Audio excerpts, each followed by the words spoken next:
Si votre IA française préférée était connectée à vos emails, votre calendrier et même vos documents.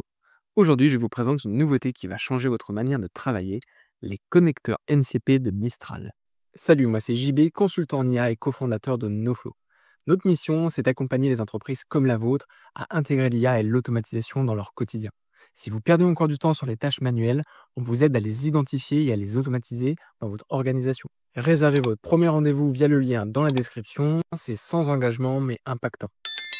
Imaginez une seule IA capable de connecter Gmail, Google Calendar et Notion pour organiser automatiquement votre vie professionnelle et personnelle. C'est exactement ce que propose cette nouvelle intégration. Alors, on jongle tous entre plusieurs applications, email, calendrier, documents, et souvent le résultat, c'est une perte de temps, des oublis, et parfois même une surcharge mentale. Et si tout ça pouvait être centralisé dans un seul assistant qui vous aide à lire vos emails, créer vos événements, ou même créer vos documents à votre place? Eh bien, c'est là qu'intervient Mistral MCP. MCP veut dire Model Context Protocol. En gros, c'est un protocole qui sert de passerelle entre l'intelligence artificielle et vos outils du quotidien. Imaginez-le comme un traducteur universel. Il connecte Mistral à Gmail, Google Calendar ou même Notion. Et grâce à ça, l'IA peut lire vos emails, gérer vos rendez-vous et organiser vos documents de manière intelligente sans que vous ayez à tout faire manuellement. L'IA de Mistral évolue et devient ainsi votre assistant personnel capable de comprendre le contexte, de vous rappeler les tâches importantes et même d'automatiser certaines actions. Et cerise sur le gâteau, à la différence de ses concurrents comme ChatGPT ou Claude, Mistral propose cette fonctionnalité gratuitement. C'est parti, rentrons dans le vif du sujet. Comme vous le voyez à l'écran, je me suis créé un compte sur chat.mistral.ai. Alors le chat, c'est tout simplement l'équivalent de ChatGPT d'OpenAI, mais cette fois-ci développé par des Français. Et il propose depuis très récemment des connecteurs. Alors vous le voyez notamment ici dans l'onglet Intelligence avec la petite mention bêta. C'est quelque chose qui est assez nouveau, donc c'est pas forcément très stable. Mais vous allez voir, on va tester ensemble 3 connecteurs qui sont maintenant disponibles, qui vont changer votre façon de travailler avec vos outils du quotidien. Donc, je vous invite à aller directement dans l'onglet connecteurs. Vous arrivez sur la page que vous voyez à l'écran et vous avez, comme vous le voyez, un certain nombre de connecteurs qui sont possibles avec des applications que vous connaissez et qui font votre quotidien, comme par exemple la suite Google ou encore la connexion à Microsoft Outlook. Et donc là, la première étape, ça va être tout simplement de venir connecter ces applications avec votre compte Mistral. Vous êtes plus de 80% à regarder notre contenu sans vous abonner. Si vous appréciez notre travail, cliquez sur le bouton s'abonner. Ça nous aide énormément et ça nous encourage à vous proposer du contenu toujours plus avancé. Je vous remercie. Donc pour ce faire, je vous invite à cliquer sur l'un des connecteurs, par exemple Stripe, et à suivre la procédure qui va s'afficher à l'écran une fois que vous aurez appuyé sur Connecter. Une fois que c'est fait, vous aurez la mention Connecter qui sera affichée directement en bas de votre connexion. Donc là, vous le voyez par exemple pour Gmail, Google Agenda, Notion et Outlook, j'ai bien la mention Connecter. Et si je clique sur Gmail par exemple, vous le voyez, je suis bien connecté donc avec mon compte. Je peux soit me déconnecter si je souhaite reconnecter avec un autre compte, ou reconnecter pour rafraîchir la connexion entre Gmail et Mistral. Maintenant que vous avez connecté vos applications, je vous invite à revenir dans la conversation de Mistral, donc l'onglet Chat.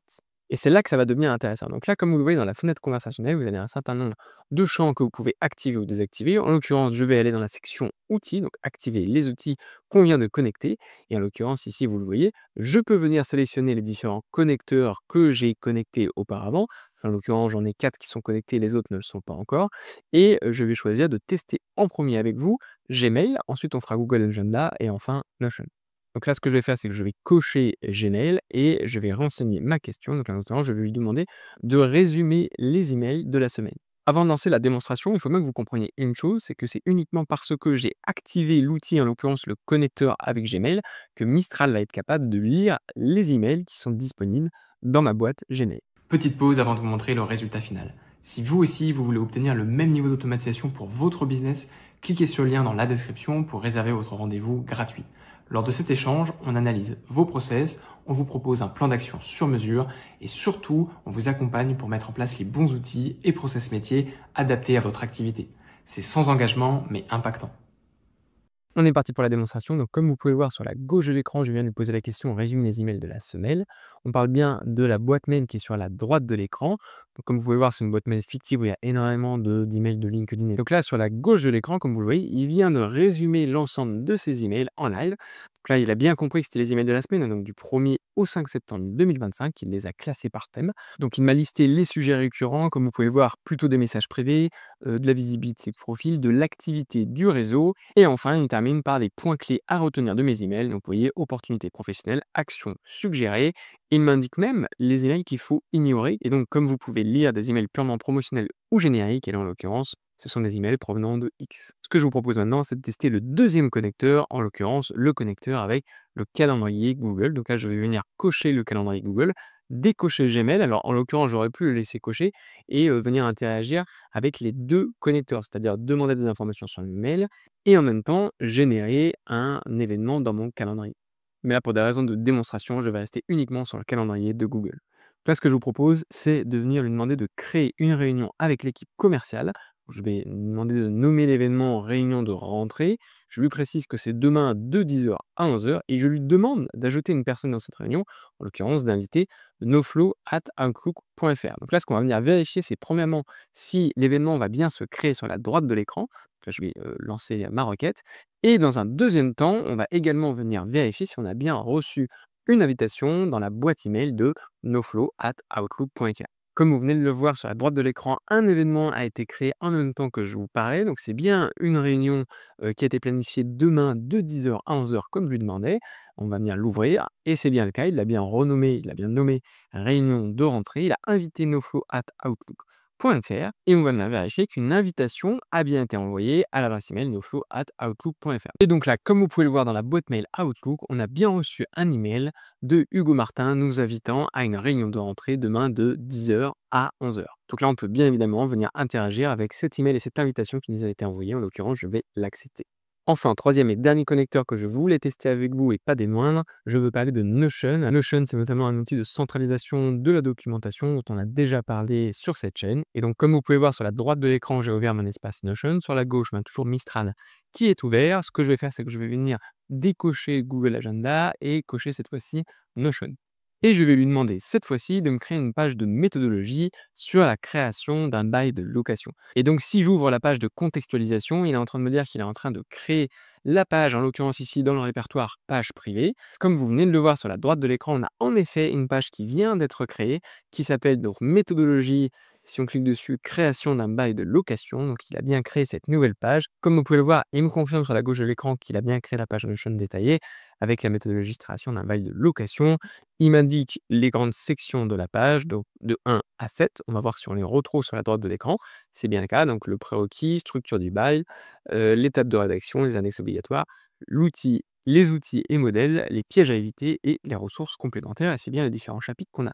Il me propose même des prochaines étapes, donc rédiger un modèle d'état des lieux, créer une checklist de diagnostic à fournir et automatiser un modèle de bail dans Notion. Et donc là, on va en profiter pour venir tester la mise à jour de cette même page. Donc ce que je vais lui demander, c'est de venir rajouter une checklist des fameux diagnostics à fournir, donc dans la même page qu'on a créée, donc à la fin de la page. Je lance ma demande, donc là, comme vous pouvez le voir, il est en train de mettre à jour la page, donc c'est bien le cas, il est en train de updater la page Notion qu'on vient de créer. Donc là, on va bien voir sur la droite de l'écran s'il le fait bien en temps réel et surtout où est-ce qu'il rajoute la section. Je vous le rappelle, je vais lui demander de le rajouter à la fin de ma page, donc on va voir s'il respecte ma demande. Et là, comme vous pouvez le voir, en temps réel, il est venu créer donc le 8e chapitre, checklist des diagnostics obligatoires. Il y a une petite erreur, vous voyez, notamment dans la création du tableau, mais c'est pas grave, le tableau a quand même été créé. Donc vous voyez un tableau diagnostic, validité, obligatoire et sanction en cas d'absence. Et donc, comme vous pouvez le voir dans Mistral sur la gauche de l'écran, on retrouve bien le tableau qui a été intégré directement dans Notion. Alors, on aurait pu tout simplement venir copier-coller le tableau ici et le mettre directement donc, dans Notion. Mais en l'occurrence, vous comprenez bien que c'est une perte de temps et que ces connecteurs vont nous permettre d'interagir directement avec nos outils du quotidien, donc comme les 3 que je vous ai présentés aujourd'hui. C'est à la fin de cette vidéo, j'espère qu'elle vous aura plu et surtout qu'elle vous aura fait prendre conscience de cette révolution qu'on est en train de vivre avec, comme vous avez pu le voir, ces agents et ces assistants qui vont nous aider et nous accompagner au quotidien dans notre travail. Alors oui, à être plus productif comme vous avez pu le voir aujourd'hui, mais surtout qui va vous permettre de vous concentrer sur votre réelle valeur ajoutée et donc d'apporter une meilleure qualité de service à vos clients. Merci d'avoir regardé cette vidéo. Pour soutenir notre travail et s'il vous a plu, je vous invite à nous le dire dans les commentaires et à mettre un like. N'hésitez pas à vous abonner et à activer les notifications pour ne pas louper le prochain tutoriel. Je vous dis à la semaine prochaine pour une nouvelle vidéo.